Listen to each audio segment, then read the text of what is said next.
नमस्कार बंधुरा सुलेखा रान्नाघरे चलुन आज के एक निरामिष तरकारी रान्ना करे देखाচ্ছি। निरामिष रान्ना करते की लागছে এখানে আছে সজনে ডাঁটা, এখানে আছে ঝিঙে, বেগুন, আলু আর এখানে আছে টক দই লাগছে আর এখানে আছে ছোলার ডালের বড়ি আর এখানে বাঁধাকপি, টমেটো, আদা আর লঙ্কা। এবার কি কি মশলা দেবো সেইখানে এখানে রান্নাটা আমি প্রথম বড়ি ভাজা শুরু করব। তেলে করছি প্রথম বড়িটা ভাজবি, তেলটা বেশিটা গরম হয়ে গেছে, আমি বড়িগুলো দিয়ে দিচ্ছি। বড়িগুলো লাল লাল করে ভেজে নেব।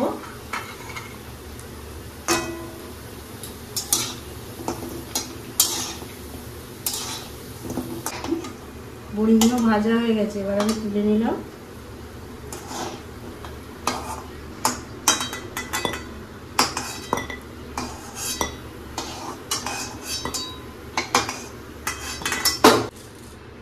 গোটা জিরে ফোড়নে দিলাম, শুকনো লঙ্কা দিলাম, দেব প্রথম তেলে। আলুগুলো ভালো করে ভেজে নেব।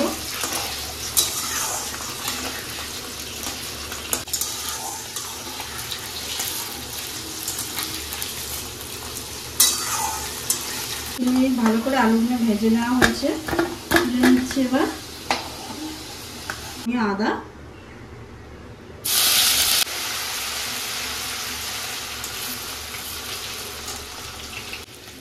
আদাটা বেশি লাল লাল করবো না। এবার আমি টমেটো দিয়ে দিলাম, এখানে দুখানা টমেটো রয়েছে ছোট ছোট। একটা কাঁচা লঙ্কা দিয়ে দিলাম, তার হলুদের গুঁড়োটা দিয়ে দিলাম,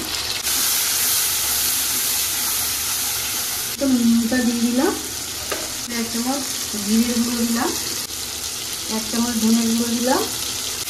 নাড়তে হবে একটু এই সময়।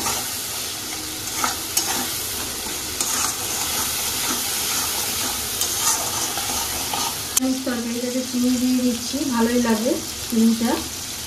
কাশ্মীরি লঙ্কার গুঁড়ো আমি দিচ্ছি।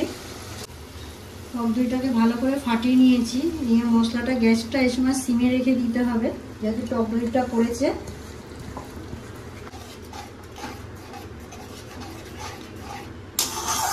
এবার এই মশলাটার উপরে একে একে আমি সব সবজিগুলো দিয়ে দেবো।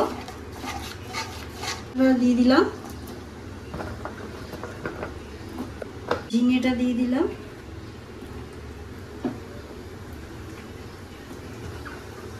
বেগুনটা, দিয়ে দিলাম। বেগুনটা কিন্তু ভাজলাম না।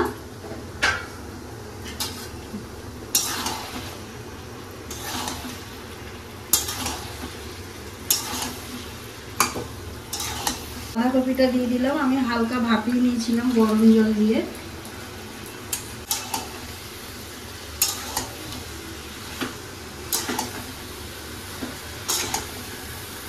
এবার আলুটা দিয়ে দেবো, ভাজা আলু। এই সময় এবার জোরে দিয়ে দেবো, দিয়ে ভালো করে কষতে থাকবো মশলাটা যাতে সবজির ভিতরে ঢুকে যায়। এবার আন্দাজ মতন জল দিয়ে দেবো, 1.5 কাপের মতন জল লাগবে। বড়িটা দিয়ে দেবো, যেহেতু এটা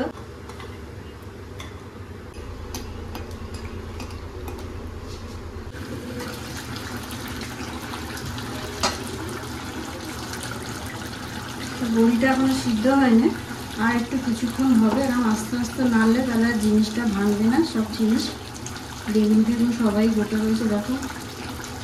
আর কিছুক্ষণ থাকবে, 2-3 মিনিট রেখে নামিয়ে নেব।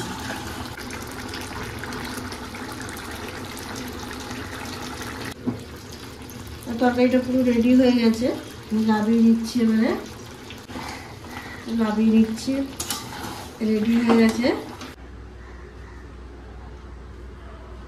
নিরামিষ তরকারি পুরো রেডি হয়ে গেছে। আর আপনাদের দেখে যদি ভালো লাগে তো প্লিজ আমাকে সাবস্ক্রাইব করে, লাইক করে, কমেন্ট করে জানান কেমন হলো নিরামিষ তরকারিটা।